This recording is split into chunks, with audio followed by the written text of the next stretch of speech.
dedicated a lifetime to understanding and supporting survivors of genocide and trauma, particularly with the Cambodian refugee community here in the Bronx. I come to you today with deep grief and profound anger at the ongoing genocide currently unfolding in Palestine as of 1 year ago. The patterns of trauma, forced displacement, and intergenerational suffering that I've witnessed in the Cambodian refugee community are tragically not just a part of history, but a horrifying reality playing out before our eyes today in real time. As healthcare professionals, we bear a unique responsibility not only to treat traumas, the effects of traumas, but to recognize and speak out against the conditions that cause it. These patterns don't just merge in times of war. They manifest in our society with forms of systemic violence, including anti-Blackness, that drives mass incarceration, police brutality, deportation, and structural oppression. These issues are not distinct. They are deeply connected by a shared disregard for human life and dignity. Silence in the face of suffering is complicity. Our roles demand that we advocate, we use our voices, that we act to prevent the cycles of violence and trauma from continuing. Our work is not just about healing individual wounds, but about challenging the conditions that cause them. Our commitment to health and justice compels us to stand together against violence, whether it's state-sanctioned brutality down these mean streets here, or abroad during times of genocide and war. So, starting this presentation, I just wanted to play a brief snippet of a doctor. Her name is Dr. Saman Jambar, and she's a Palestinian psychiatrist, psychotherapist, and writer. Since 2016, she was the head of the mental health unit at the Palestinian Ministry of Health, and has written columns about the psychological consequences of Israeli occupation in Palestine since the 2000s. So if you bear with me, I'm just going to play her oath.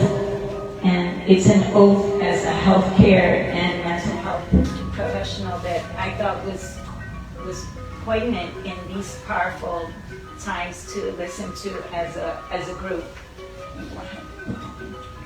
Just give me 1 minute.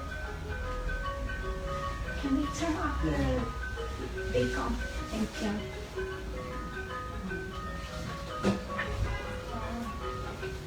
Thank you. Let's see if I should get this now.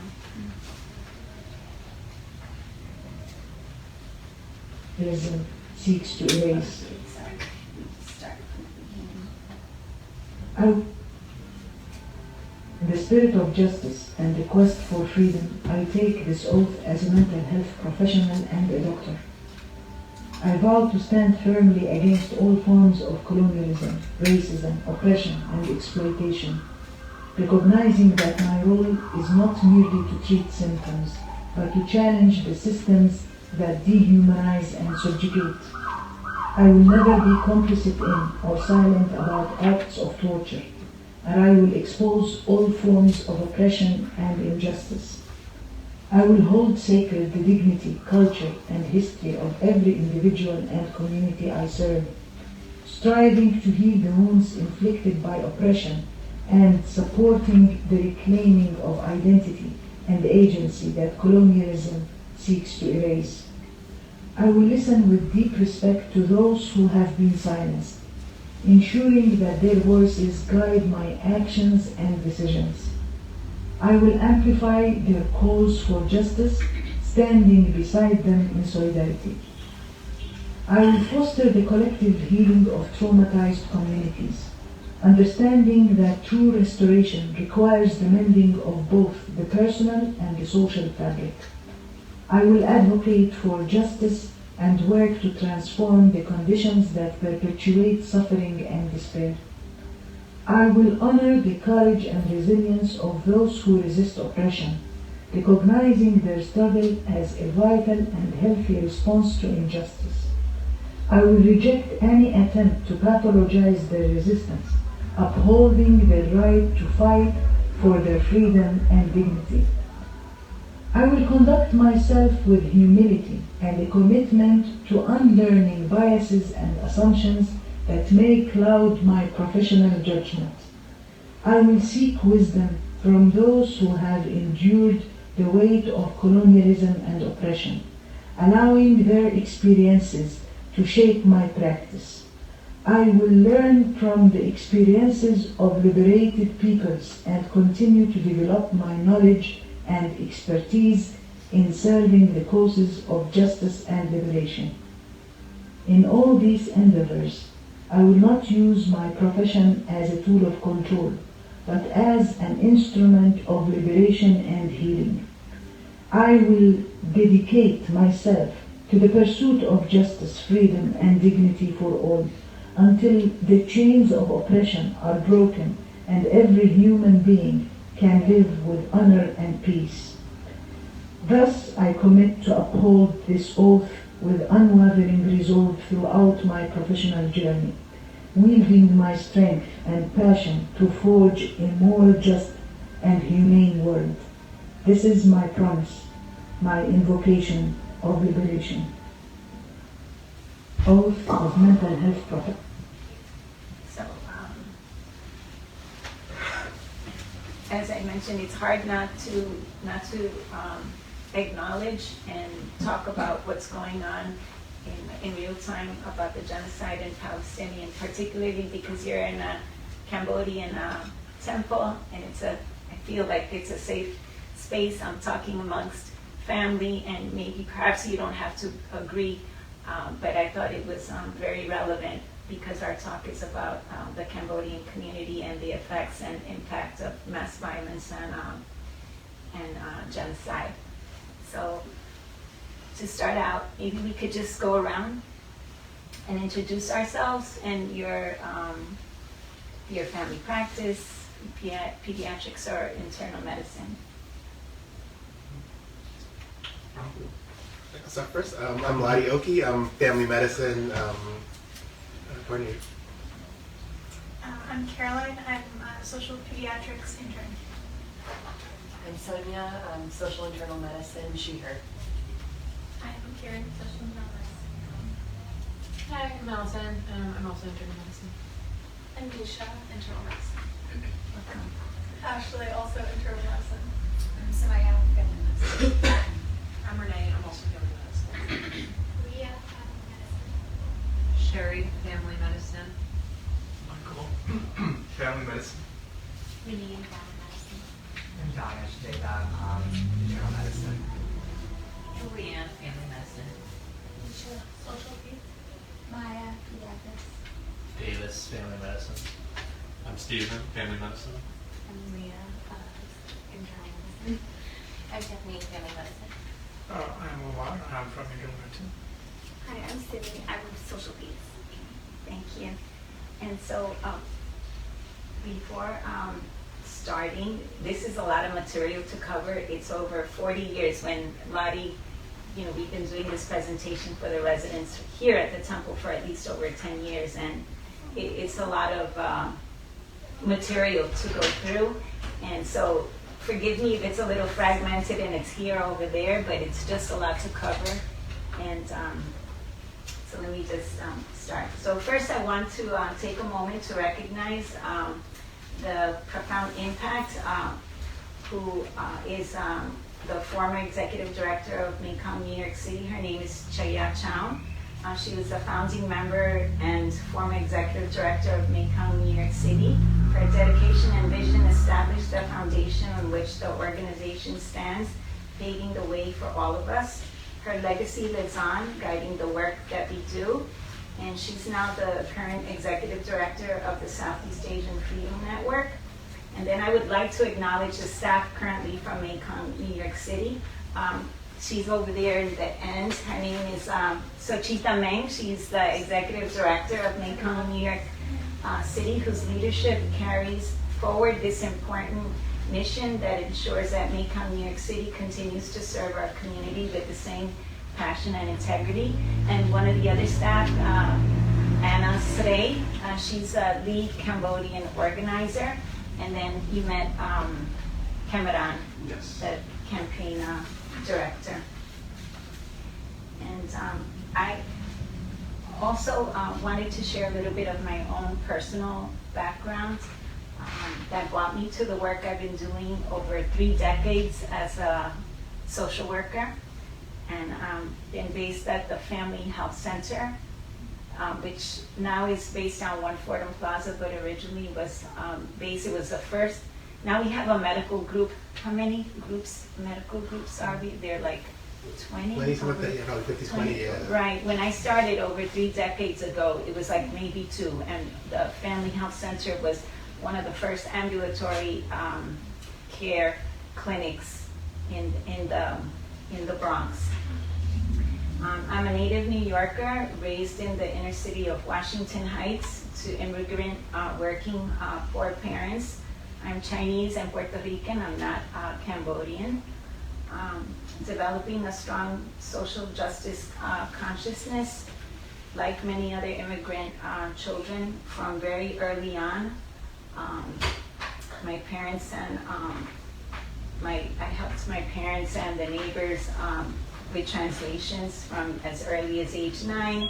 I'm sure I'm sure many of you in the room also might have these experiences as well. My father was a cook, but I would also accompany him door to door selling Chinese slippers and little pocketbooks. And my father didn't speak Spanish, and his English was very limited, so I would translate for him door to door. And then I completed my master's degree in social work and was offered a position at Montefiore Hospital, providing mental health services to Cambodian and Vietnamese refugees here in the Bronx. I had never worked with an Asian community, let alone a Southeast Asian community. I didn't know where Cambodia was on the map. I didn't know about the history of genocide. I didn't know about the history of war and displacement. But I decided to take it, and I said, I'll work in the Bronx for a year or 2, then I'll move on. And it's over 30 plus years now, so I would say it's a lifelong commitment and calling. So that's how I started. And one of the women that you met, Usara, who's integral and part of this work that I've been doing. She's the mental health worker, and she is a Cambodian refugee. She left, she wasn't feeling so well. Usually she's part of this presentation as a community member, but also as a mental health worker who's been working for 36 years with the community and came to the Bronx as a refugee herself. She would start to make some remarks. So I'm just going to make her remarks as if it was her, because I think her voice, I serve the Cambodian community, but I'm not Cambodian, and think it's very important to preserve the voice of community members that you can actually hear. Can everybody hear me? Yes. Okay. My name is Usara Sapok. I am a Cambodian refugee. I was resettled to the United States in 1986 as a survivor of war and mass violence after experiencing the Cambodian genocide from 1975 to 1979. During the Khmer Rouge genocide regime, also known as the Killing Fields, the average number of traumas a Cambodian refugee has experienced is 16, from starvation, forced labor, separation of family and friends, torture, bombings, witnessing of killing, combat situation, mass rape. The Khmer Rouge had a saying, which was to destroy you is no loss. During those 4 years of the regime, all of our culture was lost. From a population of 7 million, between about 3 million people died. After the Vietnamese invaded Cambodia in 1979, at the age of 19, my family and I escaped from Cambodia to Thailand and lived in a Thailand refugee camp for 5 years doing nothing. I wanted to share part of my personal journey with you so that you could get a little understanding of what it means to be a refugee and can be aware of patients' traumas and provide more services and effective treatment. Thank you.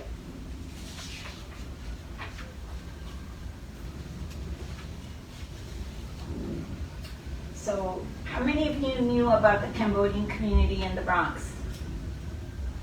Okay, one person out of 25. Yeah. So the Cambodian refugees were resettled into urban poverty in the Bronx starting in the 1980s and 1990s, as Sarah mentioned in her remarks, due to a genocide that killed between 1 and 3 million people from 1975 to 1979 due to U.S. militarism. And the average number of Cambodian refugees has experienced is 16, from which we mentioned from starvation, forced labor, separation of family and friends, witnessing of killing. Significant persistent rates of medical and mental health disorders exist as a result of past war traumas, as well as ongoing current systemic disparities and inequities because of the lack of access to health and mental health care due to language barriers, structural racism, poverty, policing, mass incarceration, and deportation. So when I started at the clinic at Montefiore in 1989, the first wave of Cambodian refugees was being resettled in the Bronx. And so about over 500, after the war, after the genocide in Cambodia, about over 500,000 refugees were resettled around the world. And about 150,000 in the United States. And one of the areas was the Bronx. And so you think of being resettled in the Bronx after going through 4 years of a genocide, and the average number of years community members lived in a refugee camp before being resettled here in the Bronx was 5 to 10. So imagine then coming into the Bronx into urban poverty. There was a big resettlement failure by the United States government and resettling Cambodian refugees here in the Bronx into poverty without the appropriate resources. And so it was mostly women and children, and the clinic was right on 193rd Street. And so has anybody been to our clinic on One Fordham Plaza?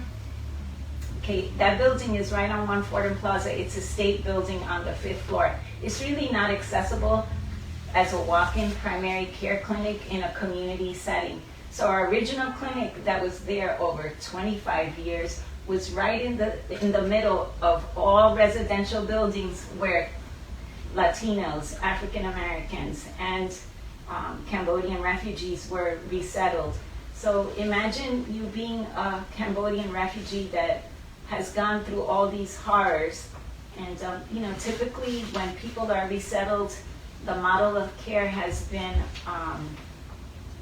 food, clothes, and shelter. But there's never, the old models of care at least are not focused on mental health care. It's all food, clothes, and shelter. So bringing a community of people and coming into this neighborhood, expecting them to access, even though it was right across the street from our clinic, expecting them to access health and mental health care. And not to mention, Dan is there. Dr. O'Connell is here. He's on Zoom. So what did Dr. O'Connell? Yeah, maybe he could say something. Actually, that's good timing, Dan. So Dr. O'Connell, for those of you who don't know, he's a family medicine physician. He worked at the Family Health Center, for decades. And he was one of the providers who was caring for a lot of the population as well. And so he's always been here as part of this visit. He's right now canvassing for the election. It's just so he couldn't join us North today. Carolina. North Carolina. But he bring a lot of that. So we wanted to let him also be able to add just the history he brings from doing the work as well and trying to work with his community. So, can you? Hello, Helen, can you hear me? Yes. So, should I talk real loud? Yes, louder. So let me just say, I think what's been really amazing about the Southeast Asian Mental Health Project, right? And I guess 90s and thousands and 2010s, right? Working with all the different populations in the Bronx. When you had patients who've been through traumatic genocides, basically, and when you had a team like Joyce and Osra who really took a holistic approach to each patient, knowing their cultural history and really integrating them. And just as a family doctor caring for folks in the community, it's just been amazing to see the teamwork that Osra and Joyce have done in caring for folks really dealing with incredible trauma. And just as primary care doctor, this is kind of the social medicine model where you want to be able to practice it, where you can be their doctor, but you can't really care about those deep things. And it's been nice to have that. And I know it's also, I don't know how much Joyce supposed to talk about it. It's a struggle over the years to get support of different folks in the institution. There have been, I think in the psychiatry department, Joyce has mentioned especially, have been supportive of her work for many years to keep that going. So I just want to acknowledge that this is excellent social medicine model that they practiced all these years. Also, though, I think in the 80s there were some residents who were involved in community surveys in the neighborhood right around the Big C. And again, it was a little nicer to have the Big C kind of embedded in the neighborhood. I think CHCC is a little more embedded in the neighborhood than, let's say, Warren Plaza or Williamsbridge is. But just FHC, the model of being embedded in the neighborhood, doing community surveys and teasing out community needs. Again, a good approach for social medicine, and especially being able to integrate a community worker and a mental health worker with the medical work. Joy, I don't know if there's any other comments about that. No, just maybe some comments as what it's been like for you as a doctor and working with a community really that you started working with as a resident also, and you've been with them through the life cycle from the beginning, since they were resettled and now as older adults. Yes, and especially I'm thinking of several patients who've had really incredible trauma, and for many of them the trauma was right when they were 20 years old, their family members were killed in front of them, or two of their children died, or their first husband was killed, etc. And then they kind of built second lives in refugee camps and coming to New York. So you have folks who just had that really incredible amount of trauma, and just as a doctor, they just kind of need a lot of kindness, basically. But that's really not enough. You kind of to be aware of what people's experiences of authority and work with them. And as I say, having we had Cambodian translators at HC in the 90s, so having them in the room helped a lot. It's a little bit better in many of these situations than having the telephone translators. That was another whole issue in the 90s and 2000s about having in-person translators who are also in many ways community workers. And also generationally, right, there's a lot of generational issues with trauma. The next generation both carries on the trauma, they'll also have resilience as well. I think of the analogy of survivors of the Holocaust in Germany in World War II, and how the next generation kind of carried the trauma, but also then started defining their own story. and same with the Cambodian community, that there's many folks who had parents who had these sort of traumatic lives before they were born, and they kind of grow up in the echo of that. And obviously that just it affects everybody in many different ways, but it's, I think, good to be aware of the historical context. We have many different immigrant communities in the Bronx. Every community kind of has a different story of the migration story and how that impacted the family. I think of Bengali and Yemeni and West African as more recent immigrants, and this Cambodian community has this particular story as well. I don't know, Joanne, are there any other thoughts on that? Thank you, Dan.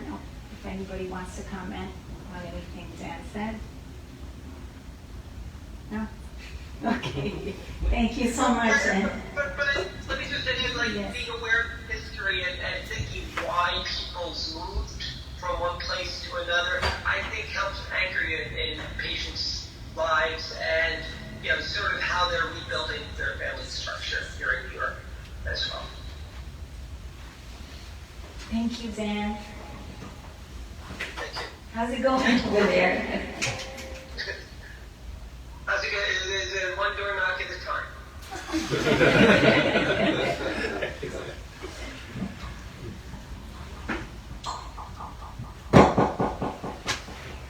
So as I was, oh, he's still on.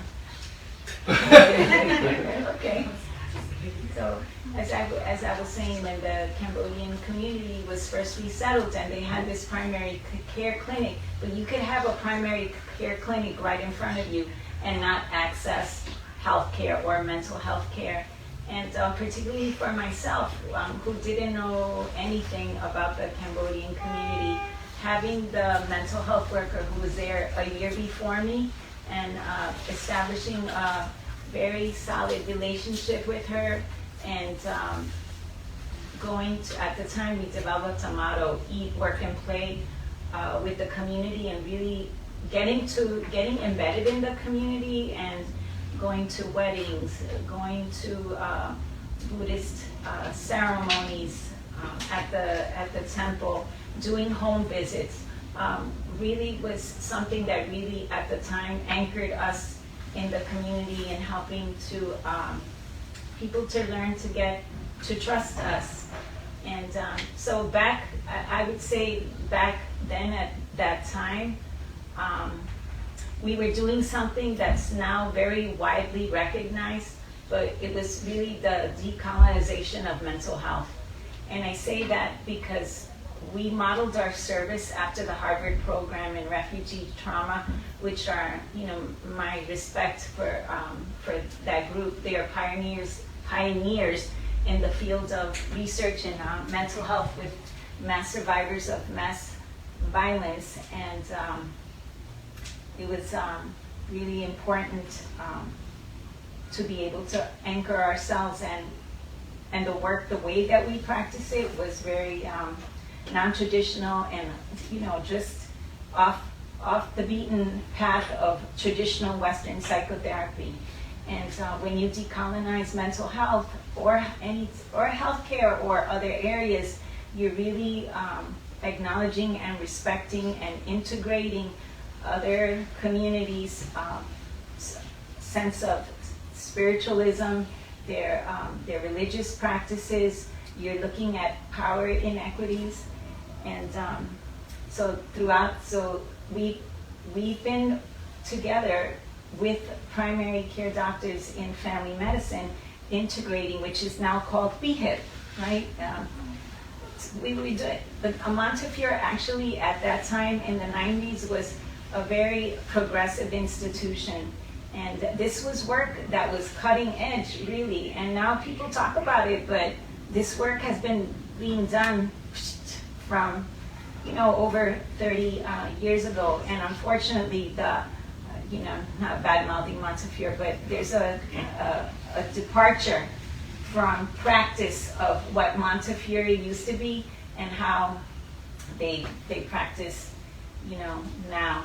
And so again, it was a real collaborative approach with family practice doctors, family practice doctors did home visits all the time. There was projects all the time, and it was just a different time. But it's allowed us the honor of following, which is very unique in itself, of following a community from the inception when they're, like in terms of age, from their 20s all the way now up till their 80s. And that's a real honor and privilege to be able to do that. And I'm talking too much, and I actually want to hand it over to my colleague and who's also a founding member. I'm also a founding member of and former board member of Mekong, New York City, which is a social justice organization in the Bronx. But I've known Khemarin as a young person, as a teenager, doing community organizing.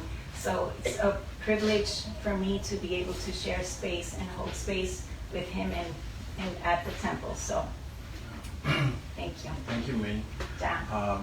And I also want to just a lot of appreciation to our venerable monks that are giving us the space here. This is a very important moment, and a lot of appreciation for folks to be in this space.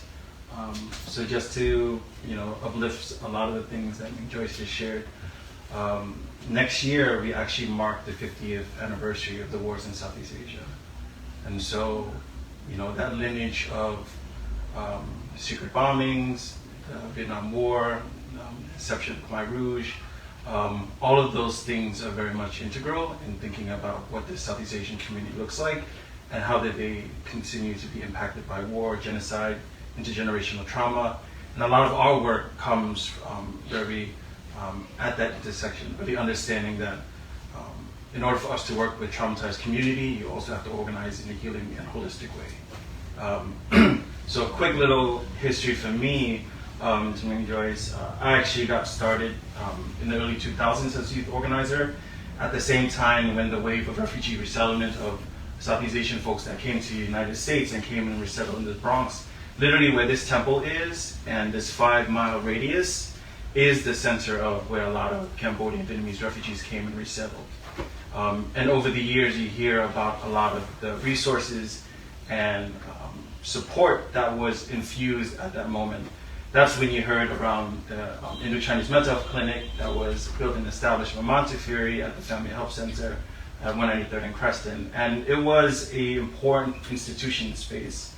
Even though we, a lot of families came during the early 80s in that wave of leaving war-torn genocide and then coming to the Bronx in the crack epidemic and the drug epidemic, when the Bronx was burning, you can see a lot of the things that were going on politically, socially, economically. It was just not investment in the communities that were here.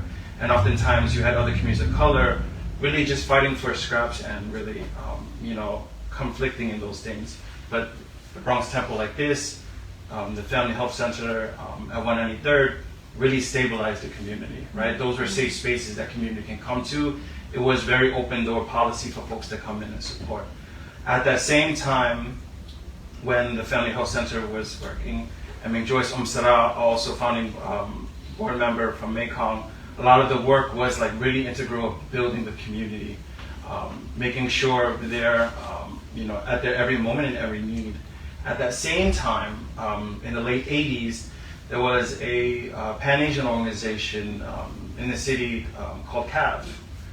If you know CAV, Organizing Neighborhood, Committee Against Anti-Asian Violence at the time, that was the old name, but now Organizing Asian Communities, wanted to start a youth program for Southeast Asian young folks in the Bronx. And so it was like, what are some of the things that we can acknowledge and really interject our young space, like for young folks to be a part of it.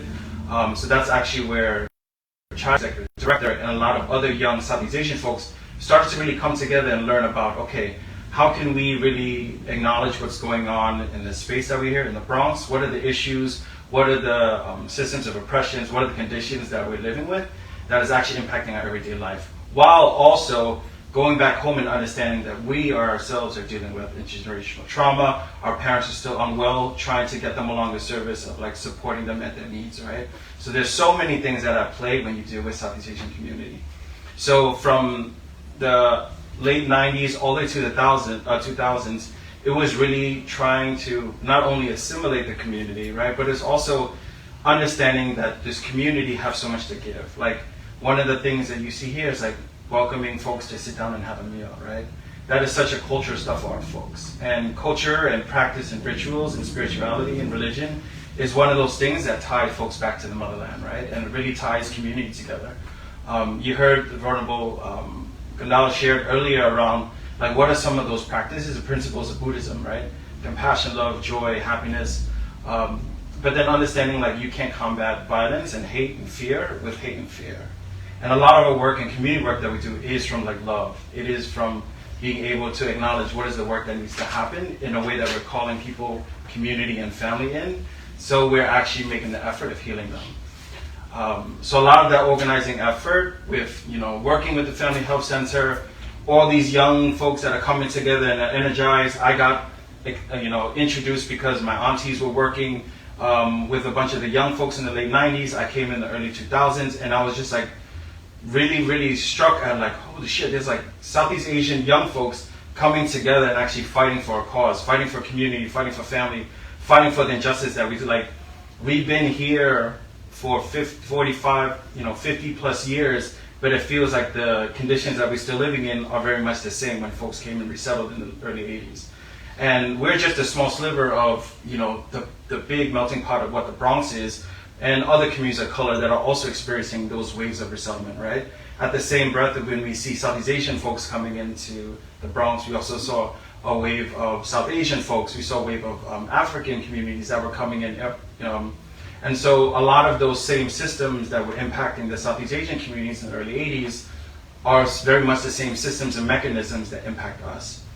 So then, quick fast forward to 2011, 2010, a lot of the organizers at the time, a lot of the community leaders, Joyce, our monks, came together and was like, there needs to be more, there has to be more than what we can offer for the community. And that came the inception of us like holding focus groups, doing these surveys with community members and envisioning what would a center that can meet the needs of community can look like. Providing direct service and advocacy, centering our healing and organizing work through arts and culture, right? Passing down heritage, passing down rituals, but also understanding the section of like community organizing. Not only do you have to fight and build community power and fight for self-determination, we also have to make sure we're bringing community along for that fight, right? And so that's why Mekong 3 areas of work is those three, right? Direct service and advocacy, arts and culture, and community organizing. So 2011, 2012, we officially launched Mekong NYC with the vision of building a community center. And that really shifted a lot of our thinking of like, we need to demand more, we need to organize for more, we can do more for our community. And so it was beyond just resettling, but how do we really acknowledge the dignity and value of our community in a way that we're now fighting forward and really thriving and building off of the resiliency that we see our folks all the time. And so over the years, it was like, how do we work and fight for our community while also understanding the mental illness component of it? So our work with Family Health Center was so important and vital, with the leadership of Ming Joyce Umsara and the many, many residents, Dr. O'Connell, OG folks that's been here fighting for the community for a very long time, that passion and love, and seeing that intersection of how can healthcare providers and healthcare institutions also acknowledge that there is such a bigger and broader component to what social justice looks like for communities that are impacted by these kind of harms. And just to name some of the current work that Mekong is doing, so one, that vision of creating a community center, we're actually one step closer to that. So we're actually in the process of potentially buying a physical space to call our own Mekong Center. So for a long time we've been renting space, we've been sharing in one office space, now having some more rooms and doors to share. Now we're actually in the process of raising funds to build an institutional center here in our Bronx. The other piece is our work that continues to happen. We do a lot of health justice work. So not only fighting and advocating for more resources to all the direct service and advocacy work that we do, uplifting, fighting for universal health care, just to name a few, but on the groundwork that we do with community partners like the Family Health Center. We also do anti-deportation work because of that history of understanding the impacts of the wars in Southeast Asia and understanding those systems of oppression that McJoy shared around how do criminalization of Black and brown folks also impact communities of color, impacting Southeast Asian folks, all get interweaved because we're all facing those same conditions. So, for the last 20 plus years, we've been also fighting to bring back Southeast Asian folks that have been deported to Southeast Asia. So actually next year, again, the 50th anniversary is also very tied to that campaign. We also do a lot of organizing through our nail salon organizing, working with workers and owners to fight for better working conditions in the sectors. We also do a lot of community work on the ground here. Working with a lot of other Southeast Asian organizations around the country, but then also Black and brown communities in the Bronx, fighting for racial justice, economic democracy. That Kingsbridge Armory, I don't know if folks have seen, that's not too far away from here. That's been a fight in the community for over 30 years. It's the largest physical armory in the world, I believe. It's 4 football fields square footage wide, that's how big that space is. And the community's been fighting to use that to create shared wealth and community ownership. Back to the health justice piece of the work. Over the years, Joyce talked about some of the shifts that's been happening in Montefiore. In the beginning, in the early 80s, a lot of the resources that were provided through the Indo-Chinese Mental Health Clinic was very tied to a lot of the funding that was given at the time, right? So over the years, when you don't have a program that's also invested in through larger systems, right, of operations, things get cut, right? So before, when there were Southeast Asian interpreters and staff, it got cut over the years. Then the amount of hours for mental health services also started to get slashed over the years. And at the time, during the 2000s, 2010s, it was at a point where it was being cut from 5 days to 3 days to, I believe, it was 1 day a week. One day. 1 day a week of designated time for mental health support for Southeast Asian community. And over the years, it has been like a tug of war and a working relationship with Montefiore. At times, there were highs when we were working together to try to create better conditions, better support and resources to address those language needs and capacity needs. But then also it was really addressing the shift that was happening in mental health, right? In psychiatry and what that looks like. And so more recently, a few years ago, there was a big fight that came about called a campaign that was launched called Save the Family Health Center. So a few years ago, 2 years maybe. A few years from the shift. So when the original Indo-Chinese Mental Health Clinic was at 193rd and Creston, there was going to be a move to Fordham One Plaza. And that in itself was a big fight because we talked about accessibility, we talked about this now being a government building, people had to go through metal detectors, show IDs. Now you're not creating that atmosphere and tone of care when someone walks in, especially when you have communities that are dealing with mental illness. When we launched the Safe Family Health Center, what we heard was, and please support from Dr. Larry McJoyce, it was 3 community clinics. It was Family Health Center, it was Williamsbridge, and it was Grand Concourse. And what we found out was there was a whole big decision that was made in Montefiore executive spaces, and it was how do we cut costs and save money? Coming out of the pandemic and really understanding what are some of the things that we need to do to save resources and money. And the decision was made to close down Grand Concourse Health Center and then move those staff into Family Health Center and into Williamsbridge Family Center. And those, so that was about 2-3 years ago, right? 2 years ago. Right, Dan? 2 years. Yeah, 2 years ago, yeah. 2 years ago. And just to clarify that, it was to close the Grand Concourse, move those staff and physicians Consolidate. into the Family Health Center, and take the Family Health Center physicians who had been there and move them to Williamsbridge. And so, and part of the reason behind that was they felt the Grand Concourse Clinic was seeing more patients, I think because of the different model, how they go about patient care. And both Family Health Center and Williamsbridge are F3HCs, meaning they get more reimbursement per patient. And so the idea is that we can make more money if we had those grant conference providers who just are turning out patients in one of the FQHCs, and we can just push those doctors who've been in that community for generations into Bologna's Bridge. Yes, everything Dr. Marty said. And so it was a struggle but it was also a space of like, healthcare providers, residents, doctors, staff, nursing, students also coming together and like advocating like we cannot close with the potential closing of Grand Concourse Center, and then shifting and moving resources and consolidating 3 clinics into 2. We already saw what the impact can look like, right?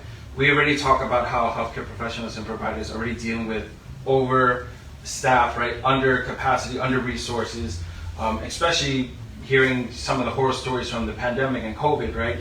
You see the impact and the brunt of what healthcare providers hold, right? Doctors and nurses and healthcare providers. And so it was like we knew that we needed to step in and intervene and really like organize community in that effort. So we reached out to elected officials to write letters of support, making sure that this consolidation didn't happen, also making sure that the Family Health Center wasn't going to close as part of that consolidation.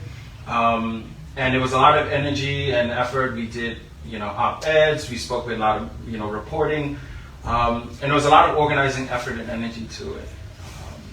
And we were able to actually meet with Montefiore executives, so like the CEOs, CFOs, all those suits and ties that are upstairs, just signing checks and smiling at each other. That's another side note. For us, we understood too that there's so much energy and passion of a lot of the residents and healthcare providers and doctors and nurses that really understood that commitment to community, right? Understanding what that looks like when we provide service and care. So, ultimately, the campaign, it wasn't successful. Grand Concourse did eventually get closed down and consolidated. And so we even now here still see the impact of what that looks like, right? Long waiting times for patients, not being able to see their healthcare providers and doctors in primary care. We also see the logistics of trying to get patients to go to the other family health center sites and how complicated that can be. So it's just a whole host of things that I think it was just plugging an already overpacked system. And then more recently, summer of last year, we actually had a horrifying news. One of our longtime community member, and folks probably seen this all over the news, actually passed away and was found dead in Family Health Center stairwell. And this was like a big stun to all of us, especially for the healthcare providers that were there when we found out. So we, rapidly came together and figured like, what the heck happened? How does something happen like that? You have a community member who's a long-time patient at Family Health Center that suffers from mental illness, and for something like that to happen without any proper notice or procedures, it was such a big tailspin. And so Mekong, a lot of the other local community organizations and partners and allies, a lot of the healthcare providers and professionals, doctors and nurses came all together and really try to hold Montefiore accountable. We did a big action in front of Montefiore Fordham Plaza, and really talked about the impact, right? How such a big institution that talks about social justice medicine and talks about how we want to, save the Bronx and provide care, also, show some very horrible practices in that case. And so those are just some of the, more recent and big fighting cases that we've had over the years of Montefiore. But I do want to, acknowledge that the work that continues to happen, the relationship that continues to happen with Mekong, with the Southeast Asian community, with Montefiore residents, doctors, staff, nursing, and healthcare providers, has always still been very, very committed and very much, understanding of the needs of the Southeast Asian community. And so I hope that this, give you a sense of what it looks like understanding the history and context of working with Southeast Asian community members, working with community like refugee and immigrant communities that come from, a history of violence, war, and genocide, and understanding, what are some of the things that are necessary to providing the type of care that we would all want to see. So, yeah. Can I make a brief comment? Yes. about what Kevin just said? Yes, please. If I can make a brief comment, I think you summarized some of the complexity of the relationship with the large institution. And just to acknowledge again, Oser and Joyce, I think of as just an amazing team of advocates who both work within the institution, but also work with the community activist groups. And sometimes the corporate medical institution is supportive because they want to show how much they're doing for the community. And sometimes they're against it because they say, we have these other plans, why are you doing this? This idea didn't come from us. Like, this isn't part of our business plan. We're not interested in this, right? And sometimes they're neutral. Like, okay, you're doing your work, it's not hurting our business plan, we're gonna let you do your work. And the incredible skill that Joyce has had in working with Mekong, working with Montefiore, and to continue to advocate, right? And I think Khemarin summarized so well the complexity of Mekong's complex relationship with Montefiore, the need to challenge it, and then the complexity for Montefiore's choice, and also the privilege of positions, sometimes more than other employees. And other employees get a much harder time if they challenge the institutions because of how the hierarchy works. And physicians sometimes have a little more leeway to step up and challenge. And the importance of occasionally when folks from Mekong or Joyce would ask us, can you support us in this, the importance of allying and helping to support the requests.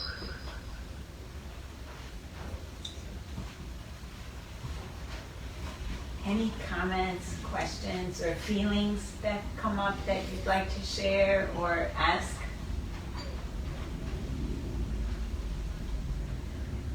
Akua? Is Akua back there? Do you want to make a comment or say anything?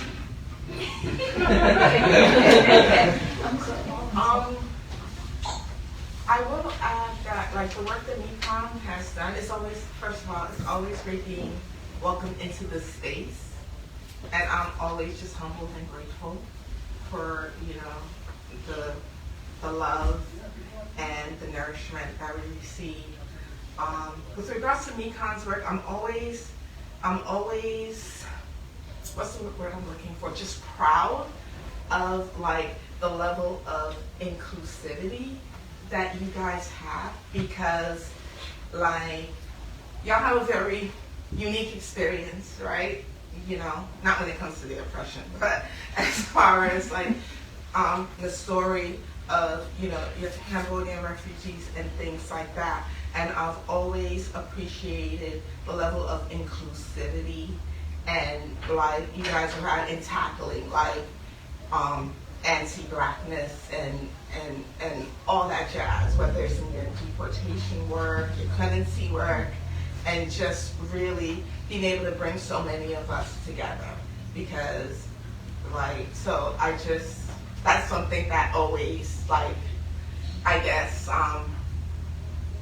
makes me proud and makes me, it kind of takes me aback a little bit, because whenever we are organizing together, it always feels like, and we had a session earlier on, like, solidarity and one on collective liberation, and I feel like Mekong has always, like, represented that really well. That's what I have. Thank you.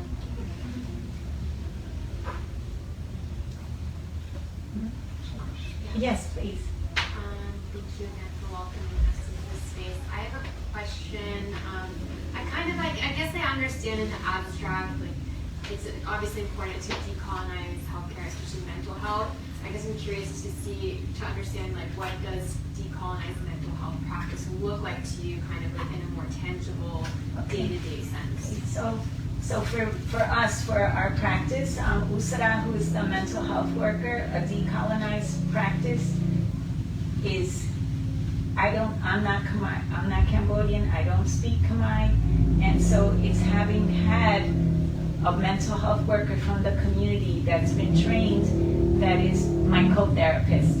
So every session that I have, most of the community members that I treat, that I've been following through the life cycle, the diagnoses have been major depression and post-traumatic stress disorder. So those sessions, at the beginning when we first started,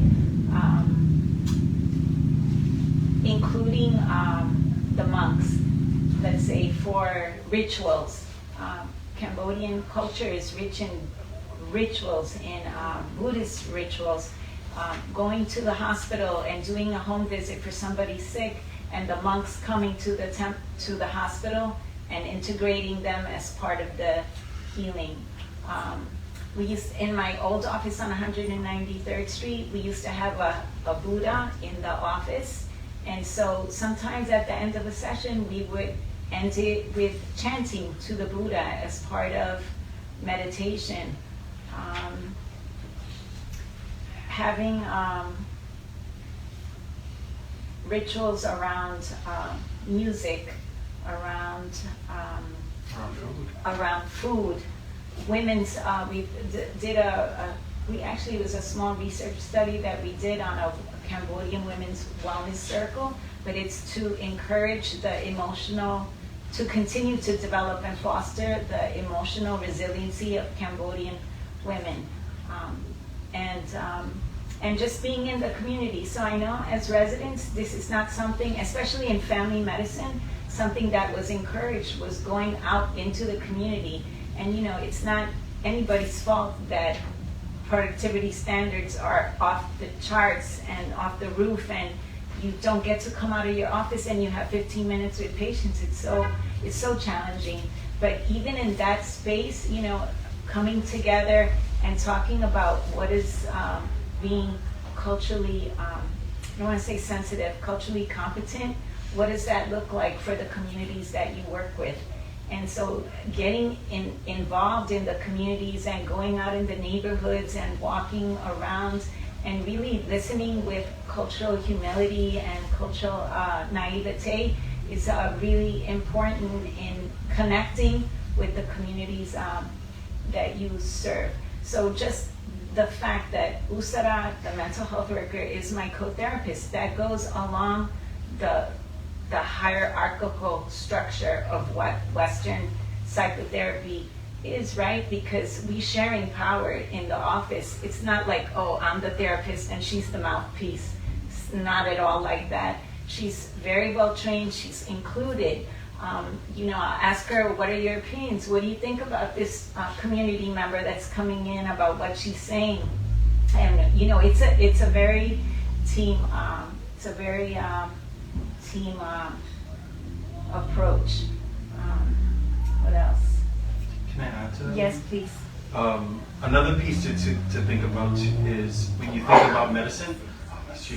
When you think about medicine, oftentimes it's around how do you, with someone dealing with mental illness, it's like how do you prescribe medicine? How do you prescribe the pills, right? And one of the things that I know that was very challenging was like, community members would come into the office and then they'll dump their bags and have like 10, 20 different type of medicines that they were taking. And they didn't know what to take at what time, and it was just all mixed up. And so like really understanding that was one form and one structure of providing care. I know one of the things that we talked about, that we advocated for actually at Family Health Center at 193rd was like, how do we provide, is there a way that we can do like alternate type of care, right? Can we start bringing in some of the cultural ways that we provide care and healing, such as acupuncture, coining, steaming? What are some of the things that we can introduce into, what we're taught in Western medicine into a more culture sensitive space that is actually more of a cultural norm for us? Like when you have a cold and you're not feeling too good, maybe I should do some coining to just relieve some of the toxins that are in my body. And then folks will walk around with like red marks all over their bodies and like, did you get beat? Like what happened? So there's like a lot of like that component that's tied to it around the type of care and shifting what that can look like. And now it's also like super commercialized. Like you see yoga therapy, like all of these things, massage therapy has been, very commercialized and taken for granted around the type of care and the history of where that comes from. So part of like the decolonization of it is like, how do we take those things back? What are the cultural norms and cultural practices that we do in our communities, that we do back home, that we can introduce in our everyday way of providing care.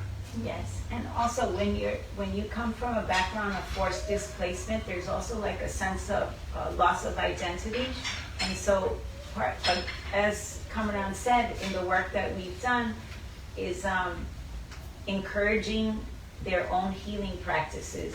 And so when you would, or using a kukamai, which is a traditional healer that has remedies to help with whatever ailment that you have. So like in many Latino cultures that practice Santeria, which is an African religion, and if you don't give your patient the space to ask, where else do you go for healing, or listen to what they're doing also, right? You're not that's not decolonization of mental health. It's really being open and asking, and many times, sometimes, especially with social workers, I see it with primary care doctors. They'll say, "Oh, the patient didn't tell me any of that," and so the response is, "Did you ask?" Right? And it's really this is what it means also, a trauma-informed approach, that you're asking about trauma, that you're asking about torture. Have you ever been tortured? You'd be surprised how, and there's, that's another topic, but the effects of torture, the sequela of torture on a person. And so if you don't ask about it, I can guarantee you it's, people talk about it now, childhood, what's it called now? I can't think. Adverse childhood events. Thank you, childhood adverse events, and the importance of talking about, domestic violence, about sexual abuse. There's so many topics that if you really don't ask, they're not gonna talk about it. But yes. Yes, please. So I think, Khemarin did a really wonderful job of explaining Mekong's history of working and organizing the Southeast Asian community. I think there's two things that I wanted to emphasize and uplift. I think one is that, I know we're talking a lot today about the Cambodian community in the Bronx. That's the community that, Khemarin, Anna, and I come from as Cambodian refugees, or the children of Cambodian refugees. But in terms of Mekong's vision and our work, we actually work with the broader Southeast Asian refugee community, which also includes people who came here from Vietnam and Laos as well. And so in terms of the people who came from the three countries of Cambodia, Laos, and Vietnam, there's a shared identity there in terms of being Southeast Asian refugees, where we were all affected by U.S. militarism in Southeast Asia. We were brought to the U.S. as part of the largest refugee resettlement program in the United States history, even to this day. And then our community members faced these as part of the failed refugee resettlement program, as well as systemic poverty, systemic criminalization, as well as the deportation crisis that affects our community today. So I just wanted to highlight that for us, there's a political definition of Southeast Asian refugee that includes people from Cambodia as well as people from Vietnam and Laos, and that this political identity is really important for us in terms of naming how we came to this country and the systems that have affected our community members even to this day.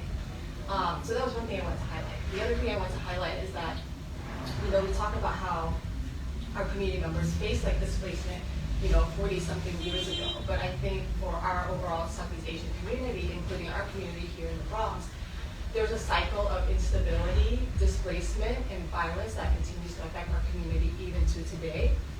So, our people fled Southeast Asia 40 years ago, but even here, today, in communities like the Bronx, our community members continue to face a number of different forms of violence and these systems that really destabilize our communities. And so I think deportation is another form of that. So Khemarin mentioned earlier that Mekong does a lot of work around deportations, and we've had the privilege of working with the Kua and Kar around doing our deportation work, and this includes the Clemency Coalition, which is a state-based campaign that is focused on ending deportations. And it not only includes like the Southeast Asian community, but it's a multiracial coalition that also includes, you know, people from like the Latinx community, people from the African and Afro-Caribbean community who also face deportation and the carceral systems. But I think my point is that, you know, for our community, like there's an ongoing sort of like cycle of like instability, displacement, family separation, and violence that even continues to face our community members today, you know, 40 years after our people initially arrived as refugees. And so that for us is like an important reminder of like why our work is really important and the need for, you know, the organizing work that NECOM does. So that's it. Sorry, my 2 cents.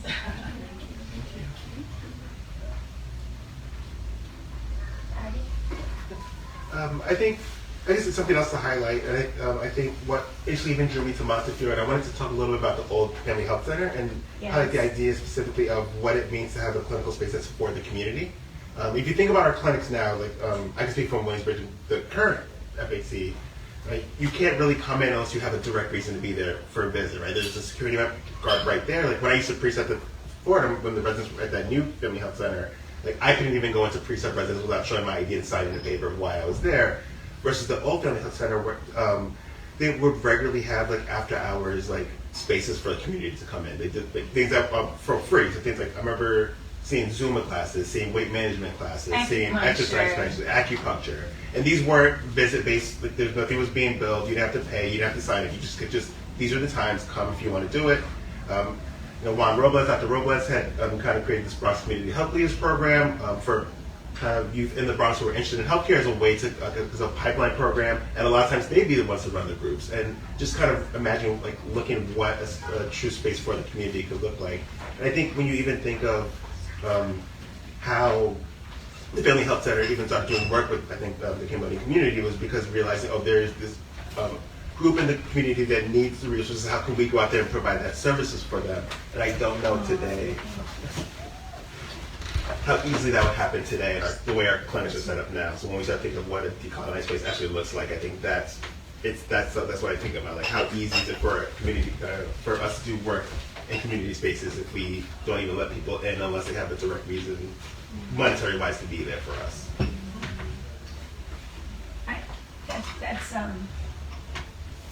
That's something that pains me as someone who's seen the shift in practice and how they practice medicine, and the campaign that Khemarin worked on 2 years ago when they consolidated the Grand Concourse Clinic. You know, I miss, truly, it pains me and saddens me. I miss my family medicine colleagues. It's really Montefiore's decision to consolidate was a divestment of primary care in the Bronx.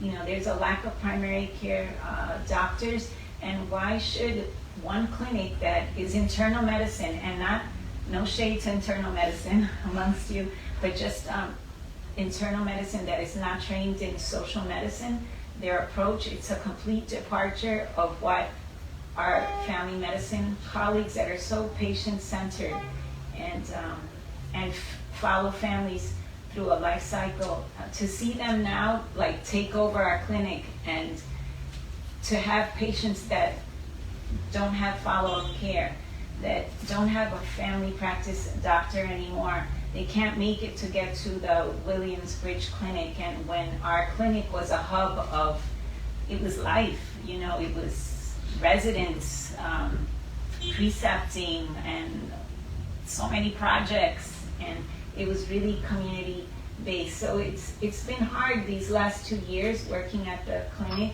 with a new group of people that have nothing to do with our original mission.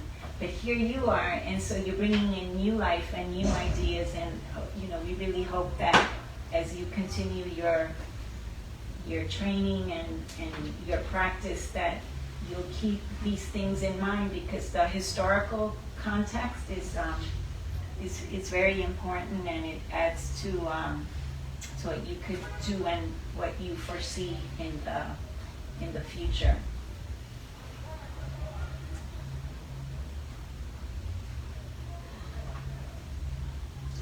Any other questions? Or I think. Are we good? Yeah. Yeah. Okay. Well, thank you so much for coming to I think thank you all so much for having us and for hosting us and clicking for us and just I think having these important conversations. We've had a very intense month of talking about a lot of these issues and being able to give people context to think about and ideas of what could be and learning about just the different communities as well. So thank you so much. Thank you. And thanks to Dan also for joining. Yeah, thank you. From my yeah, thanks to here.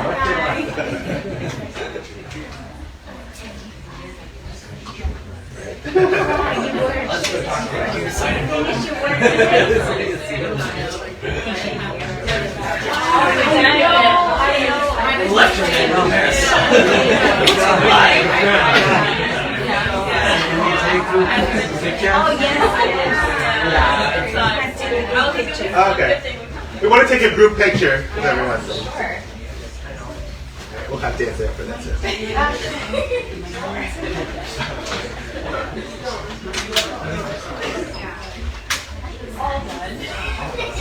Where do we want to? What's the same as before? They come in here, they sit here. Oh, okay. Yes. I'll take You want to be? I'll take you guys. Where do you want us to be? I think they want us. I'll be here, right in front of you. Okay, I didn't know that. Alright guys, we're all gonna take a picture over there, so please migrate this way.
Yeah, we got a deal. Stand by me. Sit like this, like two roll, both to each other, close to each other. Yeah. We could do that. Make it two roll, yeah. Cool, make it straight. Like this. Over there, over there, over there, over there. Over there? Here? No. Okay. Over there. Sounds like we're I'm not going Right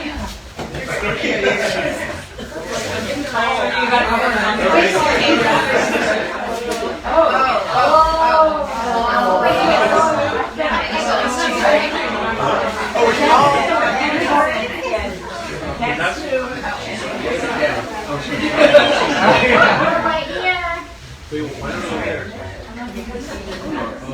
Okay? Ready? I just take a snap, okay? Smile. Don't go too far. Oh. You ain't good enough. Got 19 more phones. Okay, guys. Good one. You can't just share these pictures with each other. No such thing. We're not Can you do please like this together? Put your hands together. Yeah. Smile. Just bring your hands. All right. Anybody up?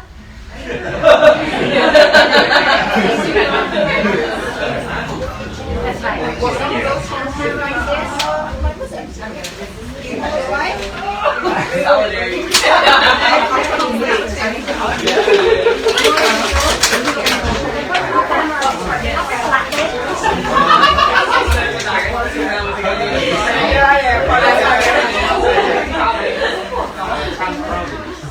My dad's from Texas. Yeah. Thank you so much. Please. Last year, last July. I was born here.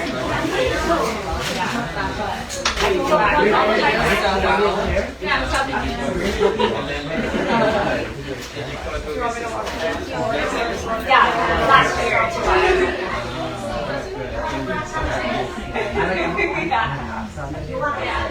Who's dining? Yeah, you know what I think? Yeah, he's born here.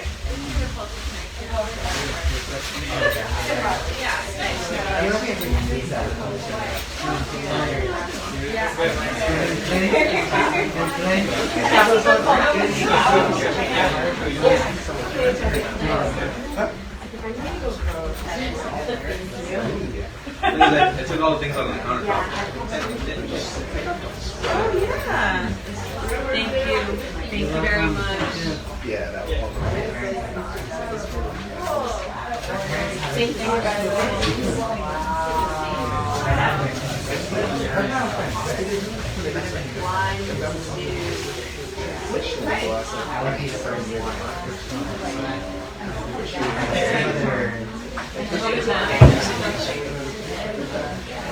At the same time, the other closes place and open it back for you. I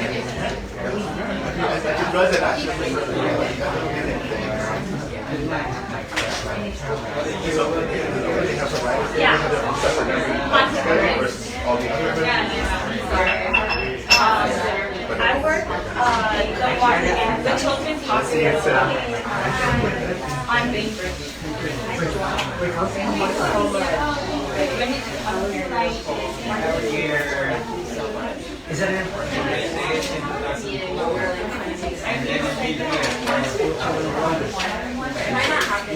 Grab some groups. Oh, so both of my parents are Indian, but my dad was born in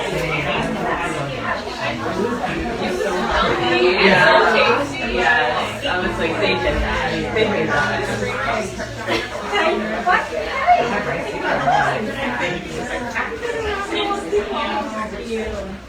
I know. Yeah, that's true.